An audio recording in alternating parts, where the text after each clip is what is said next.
Grabe po yung snow ngayon dito. Mm, Ang lamig-lamig. Boring yung mga tao dito.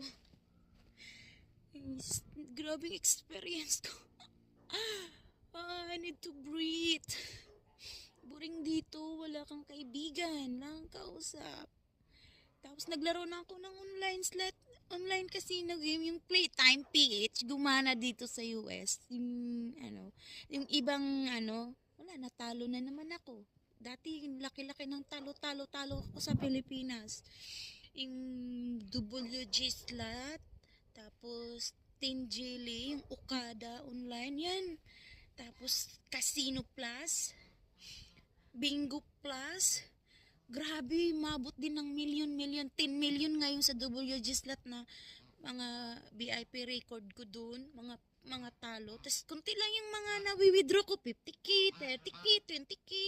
Ganyan, ngayon na ulit-ulit. Yung talo-talo ko, yung hindi, huwag na kayong maglaro kung mga high blood kayo. Nabasag nga yung cellphone ko, naitapon ko.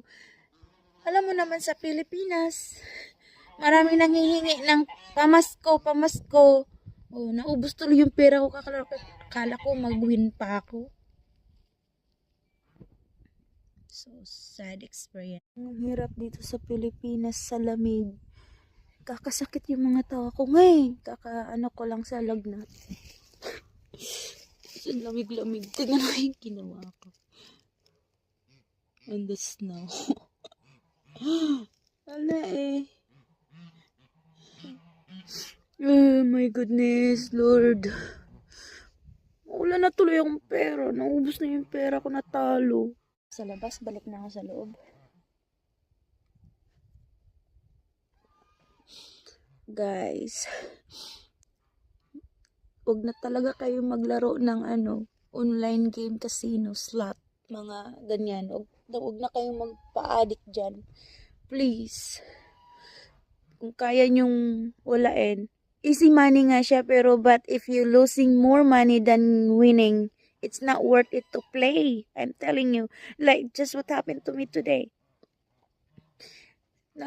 I really had deposit 20k.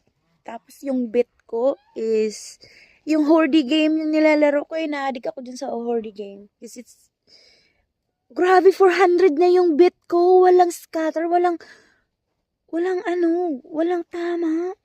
Paulit-ulit lang siyang nagtaas sa 12k.